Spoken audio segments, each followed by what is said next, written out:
अस्सलाम वालेकुम मार्का, क्या हाल है? तबीयत ठीक है मार्का? तक मैं अपनी दास्तान सुनावन वेंदा पिया। 5वीं क्लास में मैं पढ़दा हूं दे मेरे स्कूल वाले ने ना दावत की जिवें होंदे कि मिलाद होंदे फंक्शन होने दे काजी वाले स्कूल दे विच असां फंक्शन दे गए।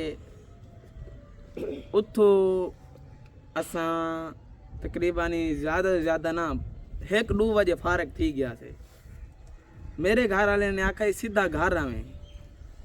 मैं डिठी कहना ही जा मेरी डिठी हुई कहना ही मैं विचाले करेंदा करूंदा ना कस्बे निकल गए गुड्डे देखण। अच्छा दे गुड्डे रहते मेरे को बाज गई अल्लाह तेरा भला करे 3 बज गई। अच्छा ते 3 बजे ते मैं जिवें घर आया मैं तैयारी करेंदा शादी ते चला गया। शादी शुदी खा के दे ते वापसी आया मैं लैटरीन वाड़ गया। अच्छा जिवें लैटरीन च बाहर आया ते आवन दित्ती है चाट।